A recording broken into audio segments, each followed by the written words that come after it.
ছাত্র সমাজের নবান্ন অভিযানে রাজনৈতিক যোগ, রাজনৈতিক নেতার সঙ্গে বৈঠক সংগঠনের আহ্বায়কের। এমনই চাঞ্চল্যকর দাবি এডিজি দক্ষিণবঙ্গ সুপ্রতিম সরকারের। শহরের বিলাসবহুল হোটেলে দুজনের বৈঠক, সিসি ক্যামেরা ফুটেজে প্রমাণ মেলার দাবি। দুপুরের সাংবাদিক সম্মেলনে আমরা একজন পশ্চিমবঙ্গ ছাত্র সমাজের একজন প্রতিনিধির কথা বলেছিলাম, যিনি একটি অভিজাত 5 তারা হোটেলে এক রাজনৈতিক নেতার সঙ্গে দেখা করেছেন।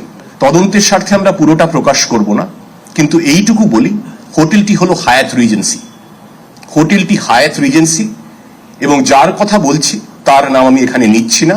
তিনি পশ্চিমবঙ্গ ছাত্র সমাজের অন্যতম আহ্বায়ক, প্রেস বিবৃতিও অনেক দিচ্ছেন, আমরা তার নাম নিচ্ছি না। আমরা তাকে দেখছি টিভিতে, তিনি নানা রকম কথা বলছেন।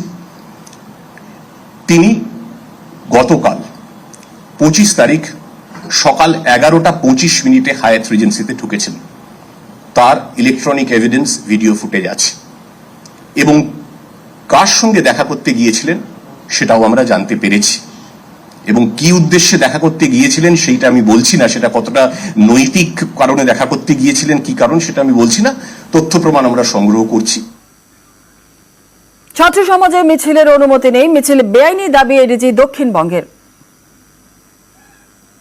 দুটি মেল পেয়েছি।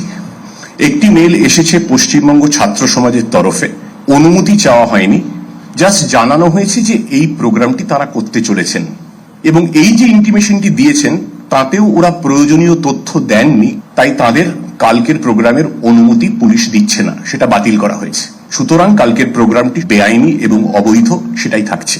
সংগ্রামী যৌথ মঞ্চের তরফেও আমাদের কাছে একটি চিঠি আসে আজকে দুপুরের পরে।